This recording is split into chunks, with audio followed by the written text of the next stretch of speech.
নিঃশ্বাস নেয়ার মতো প্রশান্ত পরিবেশ আর ম্যানগ্রোভ বনের সবুজ ছায়া, এ দুইয়ের মেলবন্ধনে কুয়াকাটার লেবুর বন এখন পর্যটকদের প্রিয় গন্তব্য। তবে এখানকার মূল আকর্ষণ এখন সারি সারি বাহারি দোলনা। গাছপালার প্রাকৃতিক পরিবেশ বজায় রেখেই এখানে স্থাপন করা হয়েছে কাঠ ও বাঁশের তৈরি নানা বৈচিত্র্যময় দোলনা, যা ভ্রমণ পিপাসুদের মনে জোগাচ্ছে বাড়তি রোম্যান্স।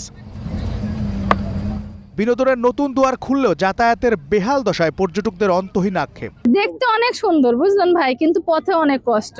নিজেরা অনেকে মাইক্রোবাস নিয়ে আসছে, কিন্তু আসলে এইখান পর্যন্ত আসতে পারছে না। আমরা যারা বাইক নিয়ে আসি তাদের জন্য সুবিধা, কিন্তু যাদের বাইক নেই তারা আসলে আসার জন্য অনেক ব্যয়বহুল। শখের বশে দোলনা টাঙানোর পর পর্যটকদের ভিড় বেড়ে যাওয়ায় এ ব্যবসার উদ্যোগ নেওয়া হয় বলে জানালেন দোলনা মালিক। ধরেন এ জায়গায় পর্যটকের অনেকেই চাপায় আর অনেকেই ভালো লাগে, এই জন্য পর্যটক আসে এ জায়গায়। তা আসলে ভালো এইভাবে একটা কিছু নাই, কিন্তু সরকার বড় বড় লোকেরা যদি কিছু করিয়ে দেয় এইতে আর মনে হয় সামনের দিকে আগাম যায়। প্রকৃতির অপার সম্ভাবনাকে কাজে লাগিয়ে গড়ে তোলা এই দোলনা পয়েন্ট রক্ষা ও যাতায়াত ব্যবস্থার উন্নয়নে কর্তৃপক্ষের সুনজর চাইছেন পর্যটন সংশ্লিষ্টরা।